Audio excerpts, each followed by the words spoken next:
Je vous propose donc, comme pour chaque audition, de donner la parole à mes collègues. Madame Goulet, en sa qualité de rapporteur, donc quelques mots. Ensuite, qui souhaite prendre la parole? Madame Keller. Tout le monde.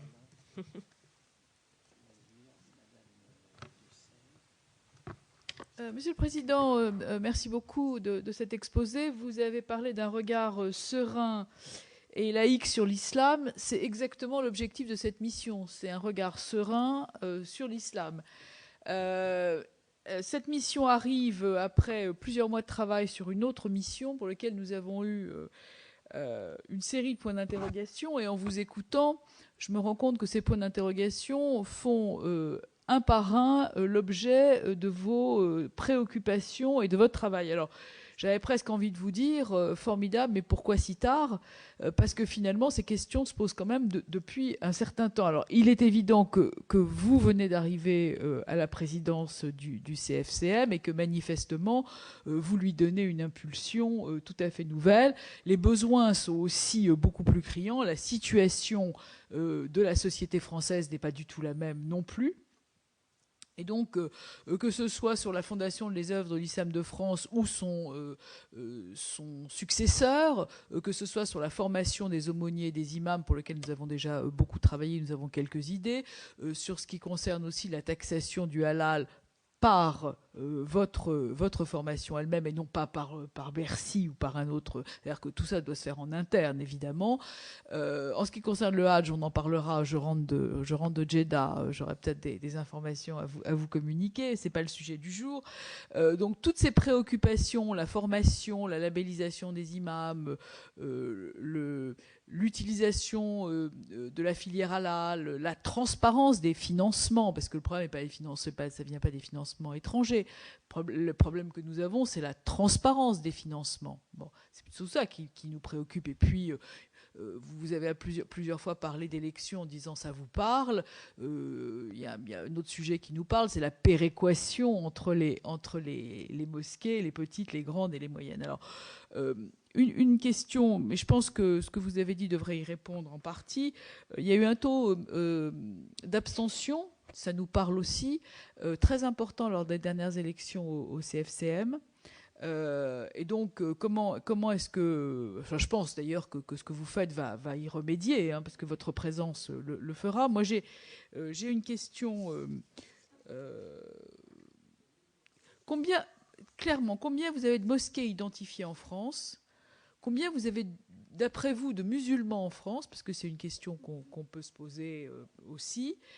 Et le chiffre du halal, d'après vous, quelle est l'amplitude du marché du halal? Parce qu'on parle de 6 milliards, on parle de 4 milliards, enfin je veux dire, tous les chiffres circulent, et cette commission a pour ambition d'avoir des réponses à un certain nombre de questions. Alors, comment vous identifiez les mosquées? Vous avez dit il y a des petites, des moyennes et des grandes. Comment est-ce que vous avez un fichier, clairement, hein? Est-ce que vous savez exactement combien il y en a, même si elles ne relèvent pas de votre conseil français, mais puisque vous nous avez bien expliqué que c'était une instance liée à la religion et pas une instance politique, donc vous devriez le savoir. Est-ce qu'il existe encore cet islam des caves? Et à votre sens, quelle est la position et comment nous devons interagir pour que précisément cet islam des caves soit un islam qui revienne finalement au grand jour? Parce qu'il s'est trop développé et probablement pas dans le sens que nous souhaitons, ni vous, ni nous.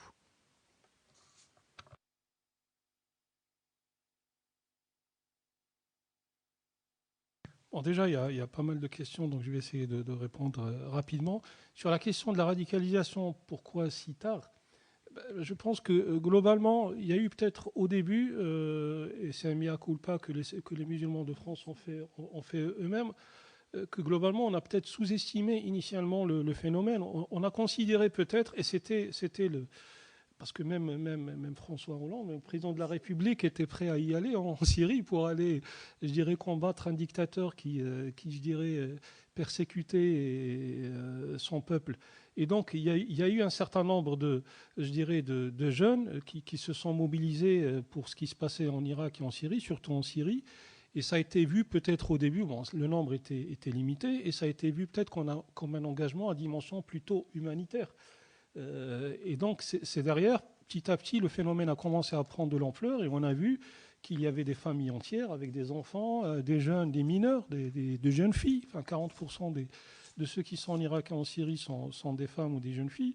Et donc, l'ampleur du phénomène, la gravité de la situation, de ce qui se passait sur place, a fait prendre conscience aux musulmans de France, et notamment au CFCM, de la gravité de la situation. Et donc, j'ai parlé tout à l'heure de colloques qui ont été organisés dès le mois de mai ou juin 2014, donc bien avant les attentats tragiques de Paris de janvier 2015 ou de novembre 2015. Donc il y a eu une prise de conscience, mais au départ, le phénomène n'a peut-être pas été effectivement, je dirais, jugé à sa juste valeur en termes de gravité, quoi. Je vous rassure, pour les politiques non plus. Hein, donc, ouais. Voilà. Sur la transparence des financements. Sur la transparence des financements, je pense que c'est quelque chose d'important, et c'était l'un des objectifs de la Fondation des œuvres de l'islam. C'était que les financements qui viennent d'un certain nombre de pays musulmans qui sont prêts à aider l'islam de France passent par cette fondation pour justement assurer cette traçabilité. Malheureusement, la fondation n'a pas bien fonctionné, et j'espère que la prochaine permettra justement de contribuer à cette transparence, sachant que je fais juste une remarque, c'est que quand un pays achète un grand club de football, notamment à Paris, ça ne gêne personne parfois, et on ne se pose pas cette question-là. Mais bon, enfin, je parle en général, quoi. Mais la question de la transparence, effectivement, elle peut être assurée par la Fondation des œuvres de l'islam. Concernant le taux d'abstention, je pense que le nombre de mosquées en France, d'après les statistiques, est entre 2400 et 2500. Pour la plupart, ce sont des petites salles de prière. Je crois que 1500 lieux de culte sont plutôt des petites salles de prière. Les grandes mosquées, il y en a peut-être une centaine, pas plus. Et là aussi, il faut démystifier l'histoire de la construction des grandes mosquées par des pays musulmans. Et il y a peut-être une vingtaine, une trentaine de grandes mosquées qui sont financées par tel ou tel pays musulman, mais pas plus, quoi. Et d'ailleurs, enfin, aux premières élections du CFCM, il y a à peu près 1200, entre 1200 et 1300 lieux de culte qui ont participé aux premières élections en 2003. Aux dernières élections, il y a à peu près 950 lieux de culte qui ont participé. En général, les 2500 lieux de culte ne participent pas tous aux élections. Enfin, de la même manière qu'il n'y a pas 60 millions de Français qui sont inscrits sur les listes électorales. Et donc, il y a certaines mosquées qui ont d'autres priorités, d'autres soucis. Et ils travaillent sur l'agrandissement ou sur la finalisation des chantiers pour que les aspects de sécurité, que la commission de sécurité passe. Ils ont peut-être d'autres priorités que le fait de s'intégrer ou de participer à la représentativité du culte musulman en France. Donc on va dire que peut-être que les mosquées potentiellement qui sont amenées à participer aux élections, ça va être aux alentours de 1700, 1800 mosquées qui sont vraiment aptes ou potentiellement partantes pour participer aux élections du CFCM. Bon, aux dernières élections, il y a eu 950. Je pense que c'est un taux de participation qui dépasse 50%. Il y a des élections politiques qui aimeraient bien avoir ce pourcentage et ce taux d'abstention. Et en tous les cas, je pense que dans la mesure où, peu importe le nombre de grands électeurs qui se sont déplacés, le fait qu'on ait maintenu cette notion d'élection est quelque chose d'important. Alors combien de mosquées, j'en ai parlé, combien de musulmans, comme vous le savez, la question des statistiques ethniques ou religieuses n'est pas permise, mais ce qui revient souvent, c'est des estimations aux alentours de 5 millions de musulmans en France, avec un niveau de pratique qui peut être très variable. On sait que peut-être que pour la pratique ou le respect des prières, des 5 prières canoniques, c'est peut-être de l'ordre de 50-60%. Par contre, il y a un pourcentage plus grand qui respecte les jeûnes du mois du Ramadan. On parle de 80 à 90% de musulmans qui respectent le jeûne du mois du Ramadan. Les chiffres du halal, il y a des estimations qui oscillent entre 5 milliards et 6 milliards d'euros, effectivement. Et si derrière, il y a Nathalie Kosciusko-Morizet qui à un moment donné avait parlé d'un prélèvement de 1%, ce qui représenterait 50 à 60 millions d'euros, je pense qu'au-delà de ça, ce qu'on est en train de travailler, c'est plutôt cette notion de contribution forfaitaire des acteurs musulmans du halal et que il y ait, soit à travers la fondation, soit à travers un organisme, que le CFCM facilite cette contribution des musulmans pour le financement de leur propre culte. Et ça permettra effectivement d'aller dans le bon sens. La dernière remarque sur l'islam des caves, heureusement, aujourd'hui, il y a de plus en plus de mosquées qui ont pignon sur rue, qui s'intègrent d'une manière harmonieuse dans l'architecture globale. Notamment, il y a eu des débats sur les minarets en Suisse. Heureusement, ce débat, nous ne l'avons pas en France. Il y a aujourd'hui D'ailleurs, la question du minaret, ce n'est pas quelque chose d'obligatoire. À l'époque, il y avait un minaret pour identifier l'existence d'une mosquée à tel ou tel endroit. Aujourd'hui, il y a un minaret plus moderne qui s'appelle le GPS ou Internet sur lequel on trouve telle ou telle adresse.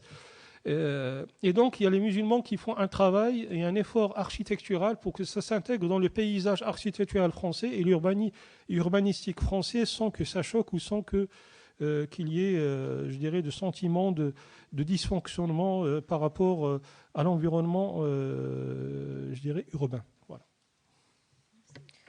Alors, je vais donner la parole. J'ai quatre collègues qui ont demandé à prendre la parole, et puis ensuite, vous pourrez apporter des réponses. Donc, Madame Keller, Monsieur Mazouir, Madame De Seine, Madame Yonnet. Ah, je vous avais pas vu. Je vous demanderai juste d'être résumé dans vos questions, 2 minutes, pour qu'on puisse avoir vraiment le temps ensuite des réponses. Merci beaucoup, Monsieur le Président, d'être venu à la rencontre de notre groupe de travail, mais aussi pour le travail que vous réalisez à la présidence du CFCM. Vous le savez, vous l'avez évoqué, le CFCM, on dit que ce n'est pas représentatif, etc. Et vous continuez à travailler, ce qui est bien. Hein, on avance, je crois, en travaillant et en se consacrant à chaque sujet comme vous le faites. 3 questions. Vous avez évoqué la formation des imams, l'importance d'un cursus qui pourrait porter notamment sur l'interculturalité. Mais comment résolvez-vous la question de l'autonomie des mosquées et voilà, de leur liberté de désigner les personnes qu'ils souhaitent, sans niveau de qualification. Je viens d'une terre concordataire où on a des règles, en gros, de niveau Master 2 pour la formation des cultes dits concordataires. C'est quand même une démarche qui est intéressante. Est-ce que vous pensez qu'une règle de ce type pourrait à un moment donné être mise en œuvre? Quelle est à cet égard, à votre avis, la proportion d'imams qui exercent en France et qui ont au moins un diplôme universitaire tel que vous l'évoquiez? Deuxièmement, sur les financements étrangers, ils existent, nous le savons localement. Est-ce que vous pouvez partager votre analyse sur l'influence des pays qui financent les mosquées dans notre pays, la France? Et qu'est-ce que vous pensez de l'idée déjà d'une transparence sur ces financements? Troisièmement, vous avez insisté sur le point de l'aumônerie pénitentiaire. C'est dans le débat aujourd'hui sur la radicalisation. Vous avez souligné la faible rémunération, le faible nombre. Là aussi, est-ce que vous avez des pistes d'amélioration sur ce qui semble être vraiment un sujet très, très difficile, mais aussi un nœud de la radicalisation en France? Je vous remercie. Oui, alors, Monsieur le Président, vous avez dit tout à l'heure que les musulmans de France participaient à l'entretien des églises, les non-croyants, athées, agnostiques aussi. Et d'après ce que je sais, ils sont de plus en plus nombreux et ils dépassent largement le tiers des citoyens. Bon, je ne parle pas de l'Alsace-Moselle, qui est un cas particulier. Eux, c'est encore plus davantage. Alors, vous avez parlé de la formation théologique et vous avez laissé entendre dans vos propos que c'était par pays, entre guillemets, je dis si j'ai bien compris, que cela se passait. Alors, je voulais savoir si c'était le même islam qu'on enseignait, la même théologie, lorsqu'on était turc, tunisien, algérien, marocain, voilà. Vous avez parlé aussi des actes antisémites, anti-musulmans, anti-catholiques. Alors, bien que ce ne soit pas de votre ressort, est-ce que vous avez une idée de ceux qui les perpétrent? Et puis, dans ce cas-là, est-ce que c'est pas des vengeances ou est-ce qu'on n'a pas ici un sentiment de de ce qui pourrait être transposé de ce qui se passe notamment en Palestine, en Israël, sur notre propre territoire, et qui déborderait et qui pourrait faire penser qu'entre les religions, il y a quelques règlements de compte. Ensuite, une autre question. Vous avez beaucoup de pistes de travail, et sans vouloir donner de leçons, on est très bien placé pour le faire. Est-ce que vous avez réfléchi à la place des femmes dans l'islam? C'est une question qui importe, me semble-t-il, et qui intéresse beaucoup nos concitoyens. Une dernière remarque, et je m'en tiendrai là. Vous avez parlé du halal. Vous savez comme moi que la façon, ce rituel pose beaucoup de problèmes. Et qu'aujourd'hui, croyant, pas croyant, pour avoir eu quelques responsabilités dans un abattoir très important, on met en cause cette façon d'abattre, et notamment ceux qui sont soucieux du bien-être animal. Alors, ce que vous pensez, je sais que dans certains pays, c'est interdit, proche de chez moi. C'est pour ça que ça vient. Je suis de l'Ain, pour tout vous dire. Ça touche la Suisse.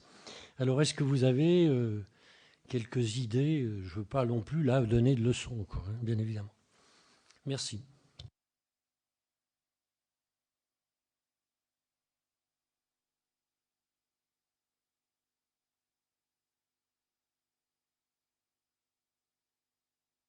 Merci.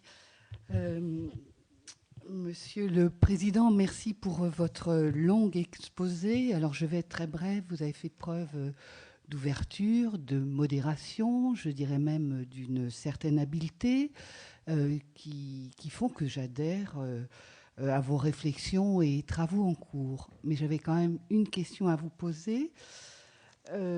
Comment expliquez-vous le décalage entre vos propos, qui sont modérés, et le positionnement de certains fidèles, leurs pratiques, les phénomènes de victimisation et radicalisation, mais comme ça a été aussi posé par mon collègue, de la place qui est réservée aux femmes dans le cadre de l'islam? Je vous remercie.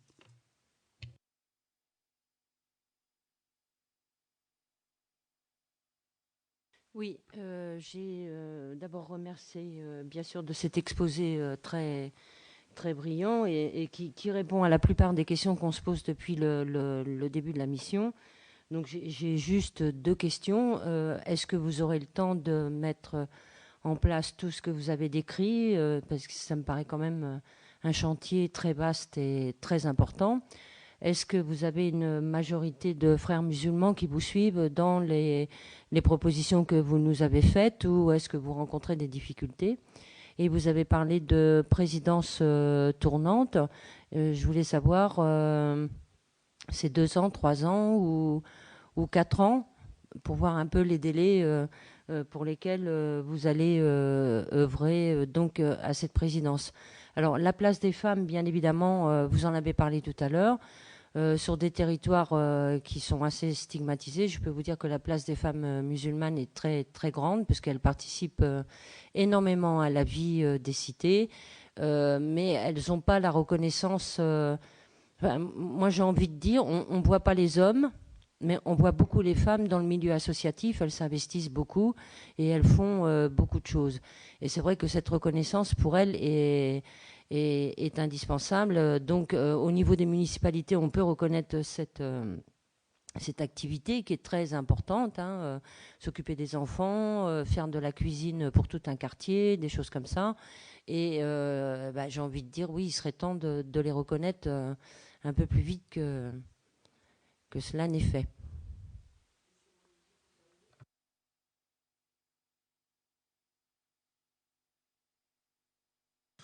Bon, c'est l'autre. Bon.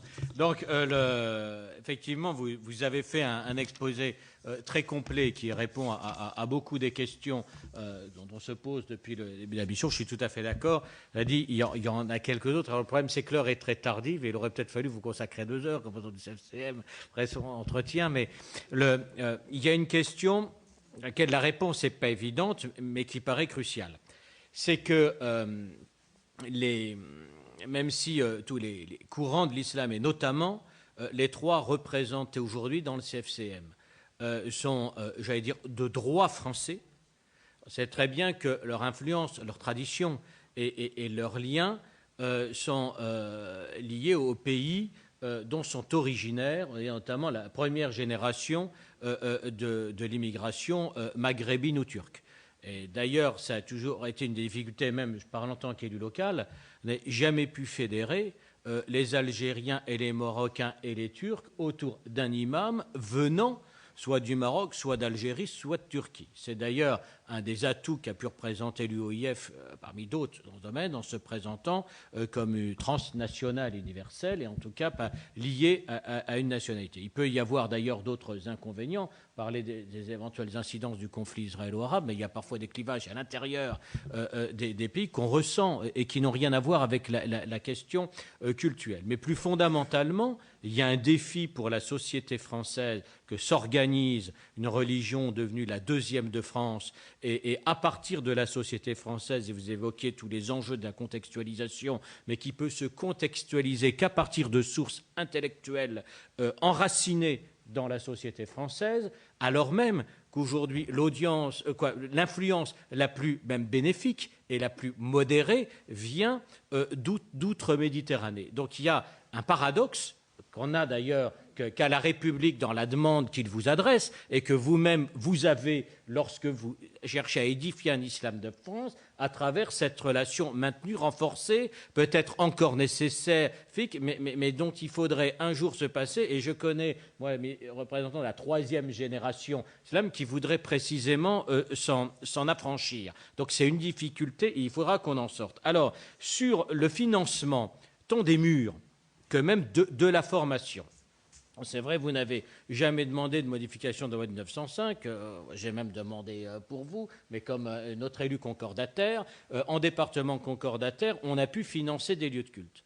Je connais plein de communes de la France de l'intérieur, comme on dit chez nous, où en fait la loi de 1905 a été complètement détournée parce qu'il n'y avait pas d'autre solution. On a mis à disposition de façon permanente, alors que juridiquement un peu que l'occasionnel, des lieux municipaux pour permettre l'exercice du culte. Et on ne peut pas à la fois vouloir dénoncer le financement par l'étranger, notamment venant de pays moins modérés, de pays wahhabites, tout en n'ayant pas de fonds publics. Alors effectivement, la seule solution, sans toucher à la loi de 1905, c'est celle que vous avez esquissée et qui approfondir, c'est celle du financement aujourd'hui par notamment le halal.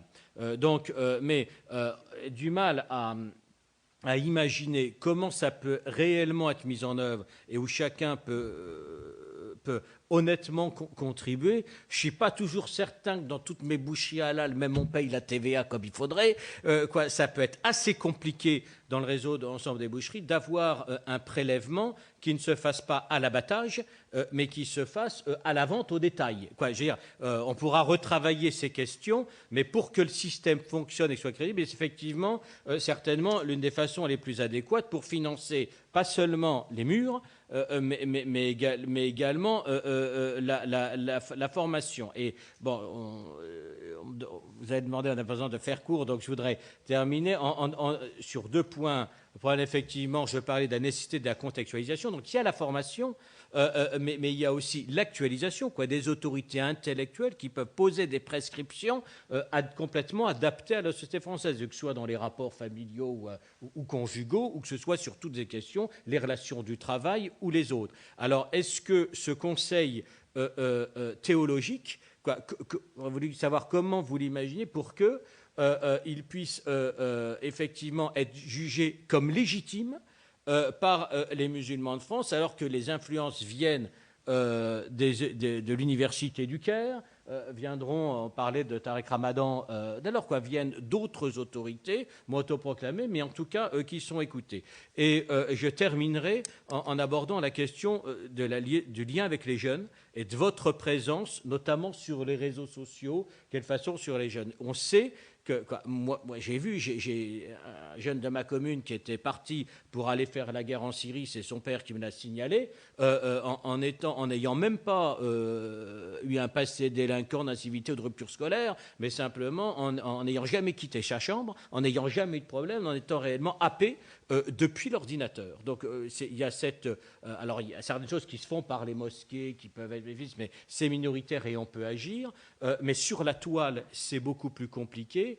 Dire vous en êtes, la République en est peut-être très absente, mais vous aussi. Alors est-ce qu'au sein du CFCM, il y a aussi cette réflexion sur justement le lien avec les jeunes, parler d'ouverture vers les jeunes, mais y compris à travers les réseaux sociaux, et est-ce que vous avez les moyens de le faire?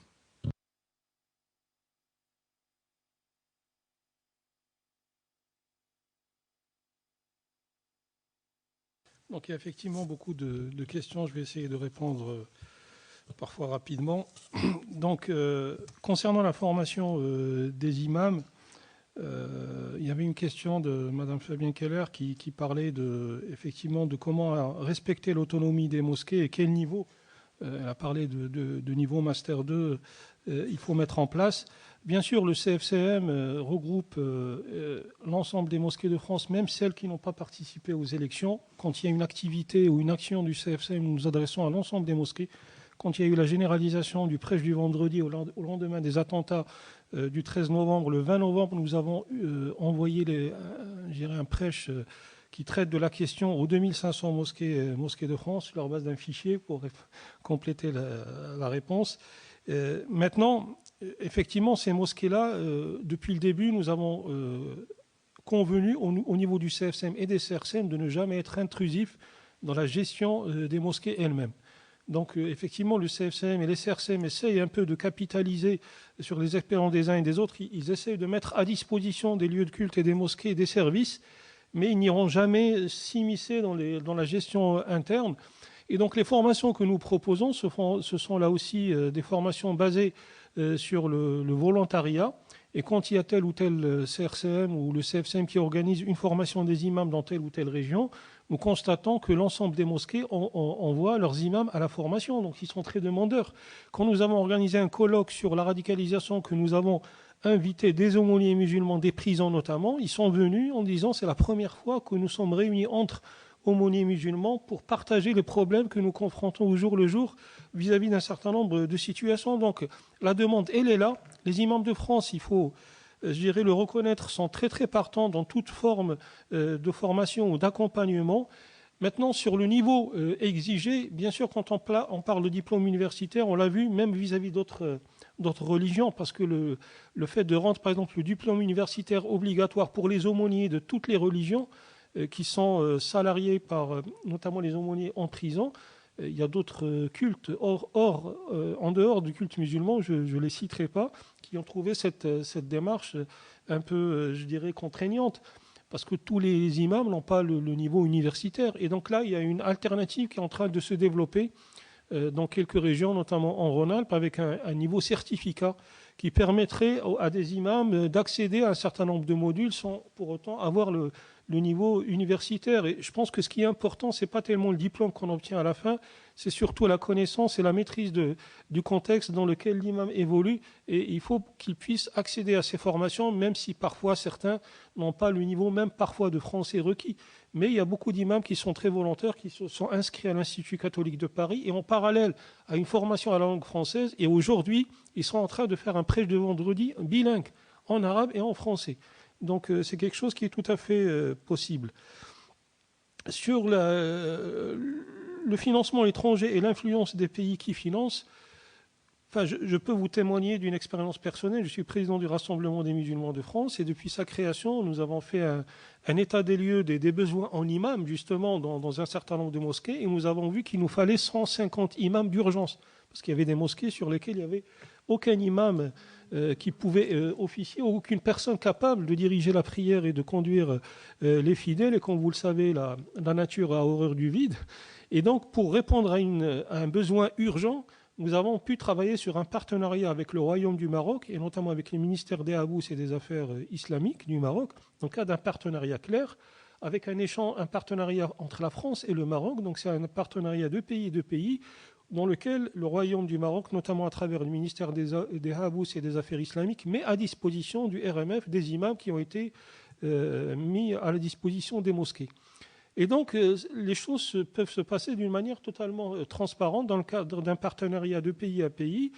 Et bien sûr, ces imams étaient détachés par le Maroc et le Maroc assurait leurs indemnités et leurs salaires. Et donc les flux financiers se passaient d'une manière totalement transparente. Et d'ailleurs, pour assurer cette transparence, parce que la question qui a été posée c'est concernant la transparence, le Rassemblement des musulmans de France aujourd'hui a un commissaire aux comptes qui tous les ans certifie les comptes du RMF.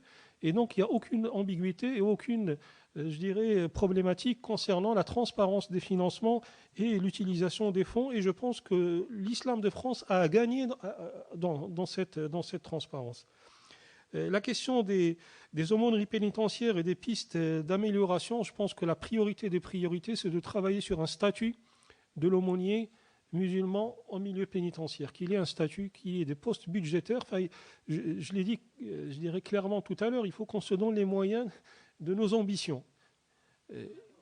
Aujourd'hui, au lendemain, il y a des indemnités. Au lendemain, alors ce qui se passe, c'est que dans les autres cultes, par exemple un aumônier protestant ou catholique, il est par ailleurs pasteur ou il est par ailleurs prêtre, donc il fait ce travail d'aumônerie en plus dans un cadre d'activité qu'il a dans le culte en tant que ministre du culte. Dans la religion musulmane, il n'y a pas d'imam attitré. Et donc il y a des bénévoles qui sont prêts à s'investir dans les prisons. Et par rapport à ça, il faut qu'il y ait des postes budgétaires qui soient établis au ministère de la Justice. Au lendemain des attentats de janvier 2015, donc il y a une annonce d'une création d'une 60aine de postes d'aumôniers pénitentiaires sur 3 ans, alors qu'aujourd'hui il y a à peu près 200 aumôniers musulmans à travers toute la France, sachant que pour les aumôneries chrétiennes au sens large, c'est entre 800 et 900, alors qu'il y a des prisons dans lesquelles la population de culture ou de confession musulmane est majoritaire, malheureusement, notamment à Fleury-Mérogis et autres. Donc je pense que le déficit il est énorme et les risques de radicalisation sont là. Donc il faut travailler sur ce statut-là et il faut se donner les moyens financiers pour pouvoir indemniser ces aumôniers, pouvoir les accompagner dans leur formation. Là aussi, ça ne s'improvise pas. L'indemnisation, c'est une rémunération, c'est juste les frais de transport, ça correspond à quoi Oui, soit ce sont des aumôniers qui sont des vacataires qui passent quelques heures, et ça, effectivement, il faut au minimum les indemniser sur le frais de déplacement, soit ce sont des aumôniers qui sont prêts à se spécialiser dans cette question parce que le besoin est énorme, qui sont prêts à s'engager à plein temps, et là, l'idéal, ça serait d'aller, et c'est le modèle que nous avons partagé avec le ministère de l'Intérieur et le ministère de la Justice, il faut aller vers le modèle de l'aumônerie militaire. Non, c'est des vacataires et finalement, ça a permis à peine à compenser ceux qui étaient déjà là, quoi. C'est-à-dire qu'il y a eu très peu de création de nouveaux postes d'aumôniers en plus. Et donc l'idéal, ça serait d'aller vers le modèle de l'aumônerie militaire musulmane où il y a des postes budgétaires clairs avec des grades, avec un statut, avec une assurance chômage, une assurance vieillesse, une couverture sociale, etc., quoi. Je vous interromps, Monsieur le Président. Dans le rapport sur la commission d'enquête sur les réseaux djihadistes que j'ai présidé, nous avons proposé une disposition pour dupliquer précisément le statut d'aumônier militaire pour le statut d'aumônier pénitentiaire. Donc je me permettrai de vous faire passer ces éléments parce que parmi le travail que vous faites et qui est vraiment le chantier est vraiment devant vous et je pense qu'on y participera tous à la mesure de nos compétences. Toutes les questions ont été évoquées, mais celle du statut précisément des aumôniers, notamment après une visite à Fleury-Mérogis, a fait l'objet d'une proposition légale avec une proposition de modification du règlement et si vous le permettez, nous vous l'enverrons. C'est une très bonne chose, une très bonne nouvelle pour nous et le CFCM est preneur de toute information à ce niveau-là et je vous en remercie. Alors la question de Monsieur le Sénateur, Monsieur Mazouev, par rapport à la formation théologique par pays, je me suis peut-être mal exprimé. En fait, il y a des imams détachés par certains pays musulmans, le Maroc, l'Algérie, la Turquie. Le Maroc, c'est une 30aine d'imams, l'Algérie, c'est 120 imams et la Turquie, 150 imams. Donc ça, ce sont des imams qui ont été formés à la base, qui sont détachés ici en France. Mais quand on parle de formation des imams, ce sont pour tous les autres qui n'ont pas forcément suivi une formation digne de ce nom. Les imams qui sont passés par les 4 ou 7 instituts de formation d'imams ici en France, Là aussi, ce sont des promotions de 50 à 60 imams par institut. Donc il y a à peine, on va dire, 150 à 200 imams qui se forment tous les ans. Donc, alors, il peut y avoir quelques subtilités dans les écoles de jurisprudence musulmane, mais c'est dans l'ensemble, je dirais, un islam tolérant, un islam ouvert. Je peux vous certifier que les 4 ou 6 instituts de formation aujourd'hui dépendent de fédérations qui sont partie prenante du CFCM, qui sont volontaires pour qu'on fasse ce travail d'harmonisation des cursus de formation, qui ont pignon sur rue, leur cursus de formation il est public, donc il n'y a aucun souci là-dessus, et elles prennent un islam ouvert, un islam de modération, il n'y a aucun souci là-dessus. Concernant les actes anti-musulmans, antisémites ou anti-chrétiens, qui les perpétue, enfin, c'est difficile, mais c'est au cas par cas. Il y a eu des cas de profanation de mosquées ou de cimetières. Et on a vu des profils différents, on a vu des actes islamophobes, on a vu des actes de groupuscules extrémistes, on a vu des actes de fous, on a vu des actes venant de sectes, de sectes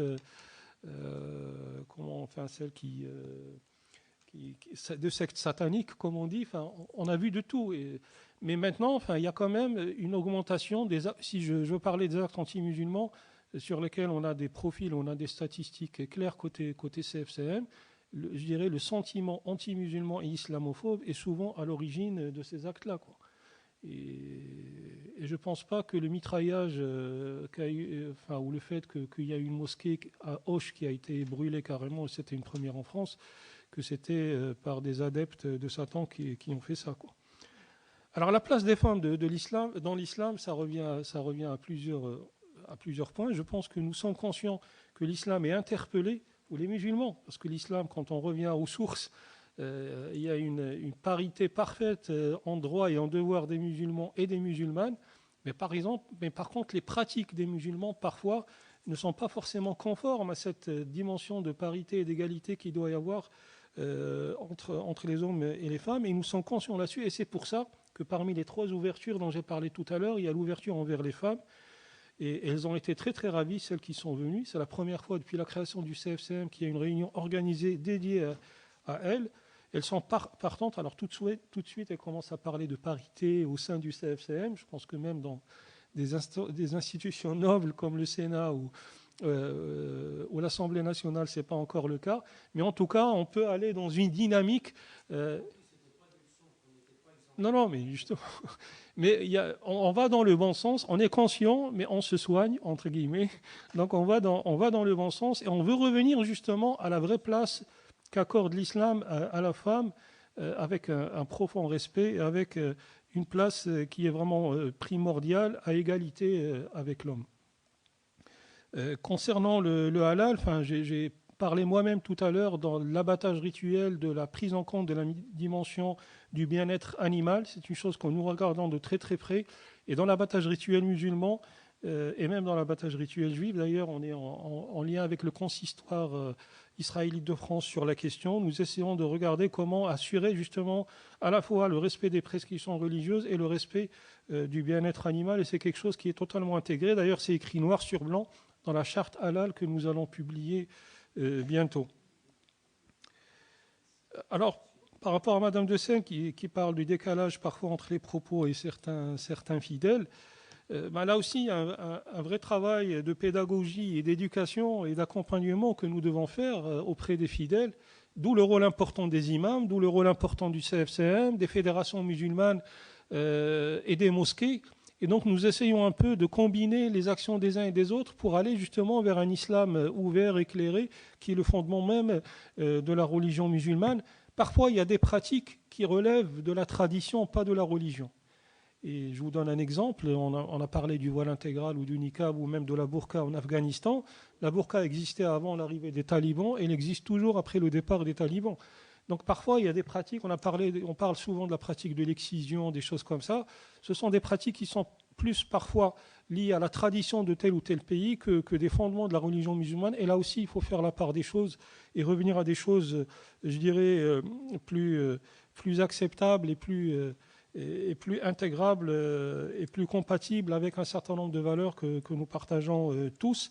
Et je pense que le travail de colloques, je dirais de congrès, de cours, de conférences qui sont faits dans les mosquées de France, même dans des colloques ou des congrès régionaux. Enfin, il y en a un auquel M. Grosdidier a participé à Forbach, qui était organisé par le Rassemblement des musulmans de France, contribue justement à la promotion de cet islam ouvert, de cet islam qui soit respectueux des valeurs et des lois de la République. Madame Yonnet parlait de quel temps nous avons pour mettre en place et est-ce que la majorité des musulmans nous suivent dans ces actions. Effectivement, le mandat qui est mis en place aujourd'hui, c'est un mandat de 6 ans et chaque présidence dure 2 ans.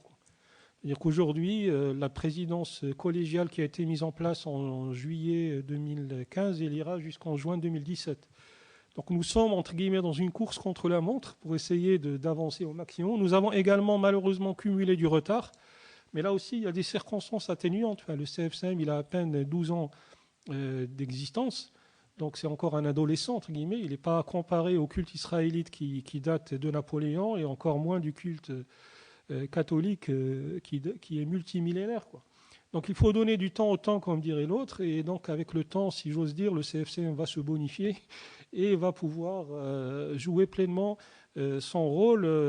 Et je pense que petit à petit, il y a une nouvelle génération que nous souhaitons faire intégrer au CFCM. C'est pour ça que nous avons fait cette ouverture envers les jeunes, pour pouvoir justement les intégrer petit à petit aux décisions, à la réflexion du CFCM, pour être au plus près de leur attente. Maintenant, sur la place des femmes, j'ai déjà répondu, elles sont très actives dans le travail associatif, elles sont de plus en plus actives dans les mosquées, il faut aussi en être conscient, et elles sont actives également dans la société civile. Parmi les femmes que nous avons invitées le 16 janvier dernier, il y avait des élus, des maires adjoints de tous bords d'ailleurs, de droite et de gauche, donc elles s'investissent aujourd'hui dans la vie de la cité, dans la vie de la nation, et il faut effectivement leur donner plus de visibilité et plus de reconnaissance. Alors, M. Grosdidier parlait de deuxième religion de France. Ça me fait penser à un point important que je n'ai pas souligné peut-être assez, c'est qu'effectivement, il faut arrêter de considérer l'islam comme la religion de l'étranger. Aujourd'hui, il y a des citoyens français qui sont de confession musulmane et ils sont des Français comme les autres. Enfin, à Ajaccio, quand il y avait quelques manifestants le jour même de Noël, bien sûr, c'était au lendemain d'un guet-apens et d'une attaque de policiers et de pompiers totalement condamnable. Mais le fait d'aller s'attaquer à une mosquée, à un lieu de culte qui n'a rien à voir avec ce qui s'est passé, et de crier arabe dehors, donc avec un racisme totalement assumé, et crier nous sommes chez nous, je suis désolé, mais les citoyens français de confession musulmane sont également chez eux en France. Et donc il faut arriver à intégrer cette dimension-là. Bien sûr, il y a de nouvelles générations qui arrivent, de troisième, on parle même de quatrième génération, pour lesquelles le lien avec le bled, comme on dit, ou avec le pays d'origine s'estompe de plus en plus. Aujourd'hui, pour beaucoup de jeunes de troisième, quatrième génération, le pays d'origine, c'est uniquement pour les vacances et encore. Enfin, il y a des enfants qui ne veulent plus rentrer dans le pays d'origine pendant l'été. Donc aujourd'hui, il y a un islam franco-français qu'il faut construire, et ce sont ces jeunes qui doivent, à un moment donné, se sentir comme totalement acceptés en tant que tels au sein de la République, pour que justement on les aide à sortir de cette situation de victimisation et de repli communautaire, et cette stigmatisation entre guillemets qu'ils ressentent. Il faut effectivement qu'ils la dépassent, mais il faut également quand même essayer de contribuer à la diminuer. Concernant la construction des lieux de culte, la question de la fondation effectivement est primordiale, à la fois pour la construction des murs, donc pour avoir des mosquées avec pignon sur rue, pour éviter l'islam des caves ou quelques salles de prière sauvages, entre guillemets, où on ne sait pas quel est l'islam qui est préconisé ou promu dans ces petites salles de prière, mais également pour la formation des cadres religieux, des responsables de mosquées, parce qu'aujourd'hui, une mosquée, c'est une vraie entreprise. Enfin, il y a des chantiers d'agrandissement, il y a des salariés, il y a des activités à organiser, et donc c'est pratiquement un responsable de mosquée, c'est un chef d'entreprise, et il faut accompagner les gestionnaires du lieu de culte pour qu'ils puissent avoir la formation nécessaire sur la gestion de la comptabilité, la gestion administrative, etc. Et donc ça demande des moyens, et pour y arriver, la Fondation peut y contribuer.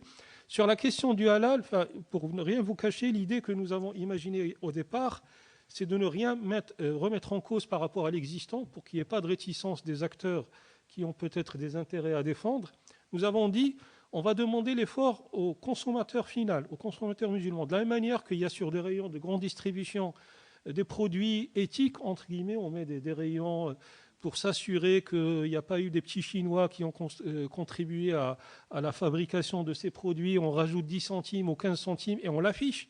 C'est qu'on affiche sur un certain nombre de produits halal qu'il y a 10 centimes à 15 centimes de contribution du fidèle et du consommateur musulman au financement du culte musulman en France, que ça soit en totale transparence et que ça soit un peu indolore pour le consommateur musulman. Alors maintenant, il y a une première étape que nous sommes en train d'établir, c'est de convenir avec les acteurs de la filière halal d'une contribution forfaitaire pour éviter justement d'aller mesurer le nombre de kilos vendus et essayer de calculer le nombre de centimes que ça représente, d'avoir une contribution forfaitaire qui permet également au CFCM et un certain nombre d'actions et d'activités d'être financées.